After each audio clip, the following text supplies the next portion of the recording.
భూపాలపల్లిలోని సామాజిక కార్యకర్త రాజలింగమూర్తి హత్యపై రాజకీయ కుట్రకోణం ఉందంటూ కూడా రాజకీయ రంగు పులుముకున్న నేపథ్యం లోపల అసలు పోలీసుల ఎంక్వైరీలో ఏం తేలుతోంది, అసలు పోలీసుల ఎంక్వైరీ ఎంతవరకు వచ్చింది, ప్రస్తుతం మనతో డీఎస్పీ సంపత్రావు గారు వారిని తెలుసు. సార్ నమస్తే. అసలు ఏం జరిగింది? రాజలింగమూర్తి హత్య నిజంగా అందులో కుట్రకోణం ఉందా? అసలు ఎవరు చేశారు? మీ ఎంక్వైరీ ఎంతవరకు వచ్చింది? నిన్నటి రోజున సాయంత్రం అందులో 6:37 ప్రాంతంలో భూపాలపల్లి పట్టణంలో రాజలింగమూర్తి గారు హత్య కాబడ్డారు. తర్వాత ఇమీడియట్లీ మా క్లూస్ టీమ్ కానీ మేము అందరం కానీ ఫీల్డ్లో ఉన్నాం. నిన్న రాత్రి 2:30 ప్రాంతంలో వాళ్ళ సతీమణి పిటిషన్ ఇవ్వడం జరిగింది. వాళ్ళ మీద 5 మెంబర్స్ మీద మరియు మరికొంతమంది ఇచ్చారు. వాళ్ళ మీద సస్పెక్ట్ ఉన్నదంటే వాళ్ళ మీద ఎఫ్ఐఆర్ చేయడం జరిగింది. వాళ్ళ ఎవరైతే వివరాలు ఉన్నాయో వాళ్ళందరూ కూడా పట్టుకునే ప్రయత్నం చేస్తున్నాం.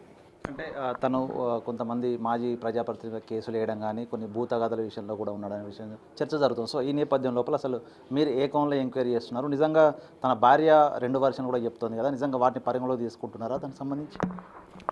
అతనికి ఎవరెవరితోటి శత్రుత్వం ఉన్నది, ఎటువంటి విషయాలు అతనికి సంబంధాలు వాటి అన్ని కోణాల విషయాలు కూడా మేము ఆలోచిస్తున్నాం.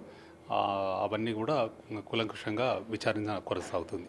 ప్రధానంగా సార్ స్టేషన్ ఎదురు ఉన్న జాగా విషయంలోనే పంచాయతీ ఉంది, కోర్టులో కేసు కూడా ఉంది అనేటువంటి వర్షన్ కూడా వినిపిస్తుంది. సో దీనికి సంబంధించి నిజంగా తనను చంపదానని చెప్పి బెదిరించారు గతంలో, సరళ కూడా చెప్తుంది తన భార్య.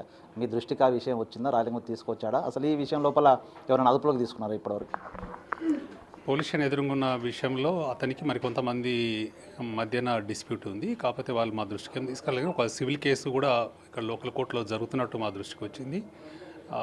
విషయాల గురించి కూడా మేము కొంచెం డాక్యుమెంట్స్ కూడా కలెక్ట్ చేస్తున్నాము. ఇంకా ఎవరిని కూడా అదుపులో తీసుకోలేదు. ఆ టీమ్స్ కూడా ఫీల్డ్లో ఉన్నాయి, తప్పకుండా తీసుకుంటాం. మేడిగడ్డ అంశంలో ఈయన పిల్లి వేయడంతో కూడా రాష్ట్ర వ్యాప్తంగా రాజలింగమూర్తి కొంత స్టేట్ ఫిగర్ అయ్యారు. సో రాజకీయ కుట్రకోణం ఉన్నటువంటి విషయాన్ని కూడా ప్రస్తుతం అధికార పార్టీ మంత్రులు కూడా చెప్తున్నారు. సో ఈ కోణంలో అసలు మీరేం చెప్తున్నారు? నిజంగా రాజకీయ రంగు ఉందని భావిస్తున్నారు దీంట్లో? అంటే మేము అన్ని కోణాలలో కూడా విచారణ కొనసాగుతుంది. అంటే పూర్తి స్థాయి ఎంక్వైరీ ఎప్పుడు పూర్తి చేస్తారు? అఫీషియల్గా అసలు ఎప్పుడు ప్రకటన చేస్తాం మేము నిన్న ఇంకా 12 అవర్స్ అయింది కదా, తప్పకుండా 24 అవర్స్ 36, 48 అవర్స్ లోపల దాన్ని ఒక కొలిక్కి తీసుకొని వస్తాం.